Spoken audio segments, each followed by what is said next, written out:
सरकार द्वारा सब्जी मंडी के आढ़तियों से एक मुश्त आढ़त वसूले जाने की जो योजना शुरू की है, उसके विरोध में 20 दिसंबर को झज्जर सब्जी मंडी के आढ़तियों ने मंडी को बंद रखा और धरना दिया।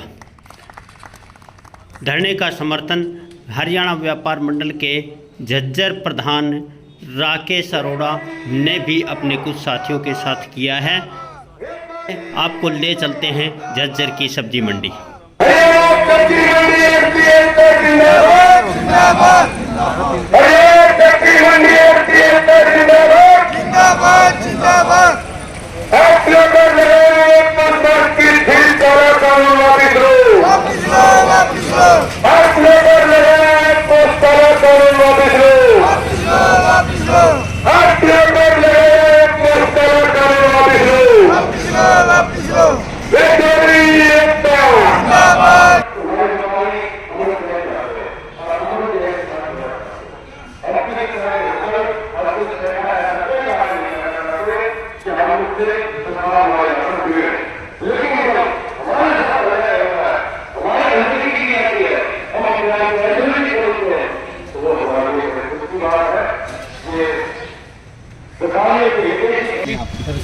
देखिए, सरकार ने हमारे ऊपर 1 दिसंबर को एक नोटिफिकेशन जारी कर जो सब्जी मंडी के आढ़ती भाई 1% मार्केट फीस साप्ताहिक भरा करते, उसे सालाना एक मुश्त वाला एक नियम बनाकर एडवांस में सब्जी मंडी वाले आढ़ती भाइयों से वह भरवाने का एक नोटिफिकेशन जारी किया है।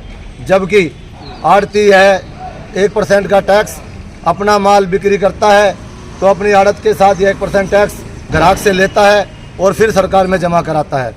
लेकिन सरकार ने यह नियम बना दिया कि आप अपना टैक्स सालाना एक मुश्त वो भी एडवांस में जमा कराएं। जबकि हमारा व्यापार किसान भाइयों पर निर्भर करता है।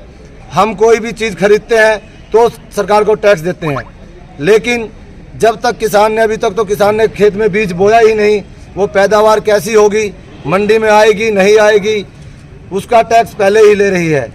हमारी आढ़ती देखिए शरीर है, हारी बीमारी होती है। अगर आढ़ती का काम कुछ समय के लिए अगर बंद हो जाता है तो क्या सरकार हमारा वो टैक्स छोड़ेगी? नहीं। 1% में भी 40% की बढ़ोतरी कर उसे भरवाया जा रहा है। आज इस नियम के खिलाफ 20 दिसंबर 2023 को प्रदेश की पूर्ण रूप से मंडियां बंद है, इसका विरोध किया है। और हमारी सरकार से एक ही मांग है कि पूर्व की सरकार ने जो यह टैक्स 0% कर एक आम जनता को, आढ़ती भाइयों को, अपने एक अंतिम उपभोक्ता को यह राहत देने का काम किया था, इसे दोबारा से बंद कर हटाकर दोबारा से एक आम जनता को, व्यापारी भाई को राहत देने का काम करे। सुनील जी, एक बहुत बड़ी मात्रा में जो ना फल और सब्जियां सीधे आजादपुर मंडी से आती हैं, उससे आढ़तियों पर या मंडी पर या मार्केट फीस पर क्या प्रभाव पड़ रहा है सरकार के? देखिए, कुछ बाहर लोग जो बेच रहे हैं मंडी के दायरे से बाहर डायरेक्ट आजादपुर मंडी से माल लाकर बिक्री करते हैं। उसके लिए भी हमने जो हमारी मीटिंग सरकार के नुमाइंदों से या मार्केटिंग बोर्ड सीए से हुई है, हमने यहाँ ये समस्या भी अपनी उनके सामने रखी है कि ऐसे लोगों पर लगाम लगाई जाए। क्यों? हम आढ़ती किसान के माल का भरपूर भाव दिलाने का एक माध्यम है। हम किसान के माल को उचित भाव दिलाने के लिए ग्राहकों को, फड़ी वालों को, एक प्रवासियों को जिनको हम जानते पहचानते नहीं, उनको उधार देते हैं। हम किसान को भी बिना ब्याज के पैसे फसल लगाने के लिए एडवांस में देते हैं।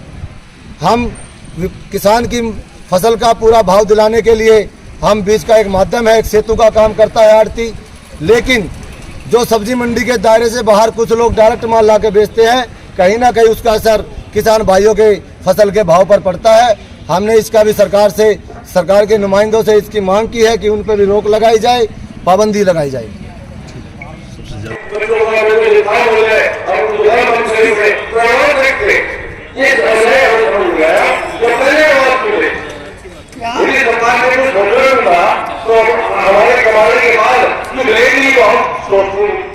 लेकिन बड़े अफसोस की बात है कि पहले ही जो है एडवांस के अंदर पैसे ले और वो भी एक्सप्लेन करके दे और उसके बाद हमारा का हम क्या करें उसके बारे में बात में सोचे पहले सरकार को अनुरोध कर रहे ये बिल्कुल अशोभनीय है। ये हम इसकी ढेर निंदा करते हैं और व्यापार मंडल मैं पूरी कोशिश करूंगा कि हरियाणा व्यापार मंडल के प्रदेश अधिकारी को इस बारे में सूचित करूं। ये गुप्ता जी है मुझे अवगत करके और कोई ठोस कदम उठाएंगे कि हमारे शीघ्र हमारे एसोसिएशन की मांग पूरी हो, अन्यथा हम सख्त कदम उठाएंगे। बहुत बहुत धन्यवाद।